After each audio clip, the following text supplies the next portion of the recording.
আসসালামু আলাইকুম রহমতুল্লাহ। Elevate Dhaka elevated এক্সপ্রেসের জন্য একটা সতর্ক বাণী দিচ্ছি আমি। যারা আপনার এয়ারপোর্ট থেকে কারণ বাজার, ফার্ম গেট, হাতিরঝিল যাবেন তাদের জন্য এই এলিভেটেড এক্সপ্রেস যারা আপনার ব্যবহার করে থাকেন তারা হলো আপনার এই এলিভেটেড এক্সপ্রেসে কিন্তু এখন আপনার ডিজিটাল মামলা হয়। এলিভেটেড এক্সপ্রেসে ডিজিটাল মামলা হয়, মামলাটা স্পিডের হিসাব করে হয়, কিন্তু আমরা অনেকেই জানি যে এলিভেটে কোনো আপনার থাকে না, সার্জেন থাকে না। তো এটা মামলাটা কিভাবে হয়? ঠিক আছে, মামলাটাও তো আমাদের অনেকেই বলে যে মামলাটা মনে হয় না, কিন্তু আসলে এটা কিন্তু মামলাটা হয়ে যায়। মামলাটা কিভাবে হয় সেটা আমি আপনাকে আজকে জানাবো। তো আমি এলিভেটে এই যে উঠলাম, এক্সপ্রেসে উঠলাম, এখন সামনে টোল প্লাজার দেখা যাচ্ছে যে আমি এলিভেটেড এক্সপ্রেসের সামনে টোল প্লাজারে আমি টোলটা দিব। টোলটা দেওয়ার পর তারপর যখন আমি এলিভেটেড দিয়ে যাব তখন কিন্তু আপনাদেরকে আমি বলতে পারবো যে কোথায় কোথায় মামলাটা, এবং কি এই মামলাটা করণীয় কি, কিভাবে খাইবেন মামলাটা আপনাকে যে দিবে মামলাটা, এটা আপনি কিভাবে মামলাটা দিবে আপনাকে। তো এই মামলাটা দেওয়ার কারণটা হলো কি, আর কিভাবে এই মামলাটা ভাঙাবেন সেটাও আমি আপনাদের কাছকে বলে দেব আমাদের এই ভিডিওতে। তো আমি এখন টোল প্লাজারের সামনে আছি, এখন আমি টোলটা দিব। তো টোলটা দেওয়ার পরে আমি আপনাকে দেখাইতে পারবো যে এলিভেটেড এক্সপ্রেসে মামলাটা কিভাবে হয়।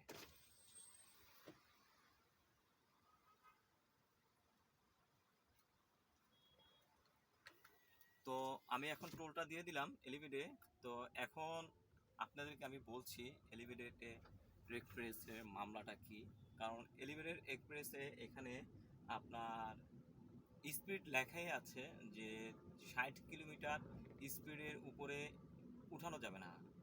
হ্যাঁ, মানে স্পিড উঠাতে হবে সর্বনিম্ন 60, তার উপরে স্পিড উঠানো যাবে না। যদি আপনারা 60-এর উপরে যদি স্পিড উঠান তাহলে দেখা যাচ্ছে, আমার গাড়ি কিন্তু এখন 60-এই আছে। হ্যাঁ, তো আমার গাড়িটা 60-এই আছে। তো আমি চাচ্ছি না যে আমি আইন অভঙ্গ করব। হ্যাঁ, কারণ আইন তো এটা আসলে সবাইকে মেনে নেওয়া উচিত, কারণ আইন সবার জন্য শ্রদ্ধাশীল। তো আইনটা সবাই মানবেন, এটাই নিয়ম। তো আমি দেখেন আমার স্পিডটা আমি আপনাকে দেখাতে চাচ্ছি। আমার স্পিডটা কিন্তু 60-এর ভিতরেই আমি রাখছি, তার বেশি কিন্তু আমি স্পিডটা উঠাই না। তো যাই হোক, এখন এটা আমার ব্যাপার, কারণ আমি আইনকে এটা সম্মান করি, ঠিক আছে। হ্যাঁ, তাই আমি 60-এর উপরে উঠাবো না। তো যাই হোক, এখন দেখেন যে এলিভেটে 60, 60-এর উপরে উঠলে কিভাবে মামলাটা আপনাকে দিবে। হ্যাঁ, সেটা কিন্তু আমরা কেউই জানি না এখনো, কিন্তু 60-এর ভিত্তি থাকতে হবে। মামলাটা কি আমি এখনই আপনাকে বলে দিচ্ছি। এই মামলাটা করণীয় কি, আপনারা দেখতে পাচ্ছেন যে আমার সামনে কিন্তু একটা লেখা আছে, হ্যাঁ, সাবধানে গাড়ি চালান। হ্যাঁ, গতিসীমা 60 কিলোমিটার মেনে চলুন। এই যে যে এখানে আপনাকে লেখা আছে যে গতিসীমা 60, আমি একটু ছোলো করে দেখাতে চাচ্ছি। এই যে হলুদ বাতি, স্পিড ক্যামেরা চলছে, স্পিড ক্যামেরা চলছে। তো এইখানে দেখেন 60 কিলোমিটার লেখাই আছে। তো আপনি যদি এই 60 কিলোমিটার উপরে যদি গাড়ি ড্রাইভ করতে চান তাহলে আপনাকে এইখানে ক্যামেরা লাগানো আছে, এই ক্যামেরাতে আপনাকে এই মামলাটা নিয়ে নিবে তারা। আপনার গাড়িটা দেখে আপনার মামলাটা এটা তারা ওকে করে ফেলবে। মামলাটা করার পর এই মামলাটা আপনি এখন তো বুঝতে পারলেন না যে আমি মামলাটা খাইলাম কিভাবে। ঠিক আছে, তা আমার থেকে তো কাগজ কেউ নিয়ে নাই, তো আমি মামলা তো খাইও নাই। দেখেন আমার পিছন থেকে একজন গাড়ি শাঁ করে চলে আসছে, কিন্তু তারা এটা জানে না, এই কারণেই তারা এইভাবে চালাচ্ছে।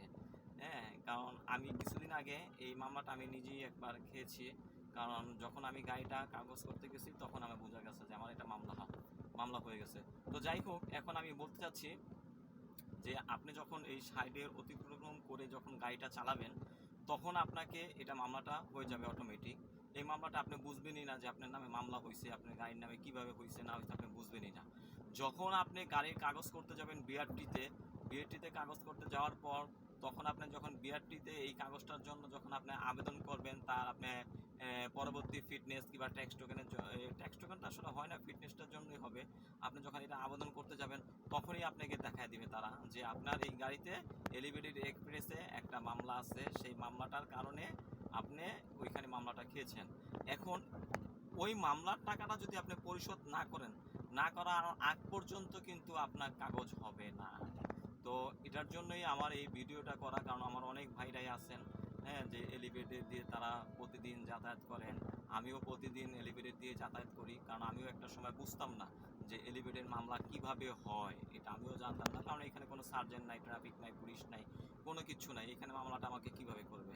হ্যাঁ, মামলাটা করার মতন কিছু না। কারণ যখন আমি মামলাটা নিজে যখন এখানে মামলাটা খেয়ে ফেলছি, তাই এখন আমি বুঝতে পারছি। তো এটার জন্য আমার যারা ভাই আছেন, চালক ভাইরা আছেন, ঠিক আছে, তাদেরকে সবাইকে আমি বলছি, এই দেখেন সামনে লেখাই আছে, ঠিক আছে, গতিসীমা 60 কিলোমিটার, স্পিড ক্যামেরা চলছে, ঠিক আছে। তো আমরা এটা এই দেখেন স্পিড ক্যামেরা চলছে, হ্যাঁ, দেখাই যাচ্ছে। তো যাই হোক, সবাই সাবধানে ড্রাইভ করবেন। আর এলিভেটেডে তো যত গতি তত কিন্তু জীবনের ক্ষতি, এটা সবসময় আমরা মাথায় রাখবো। ইনশাল্লাহ সবাই ভালো থাকবেন, সুস্থ থাকবেন, আমার জন্য দোয়া করবেন, আমিও আপনাদের জন্য দোয়া করি। আল্লাহ যেন আপনাদের সবাইকে হেফাজত করে, সবাইকে ভালো রাখে, এই কামনা করে আমার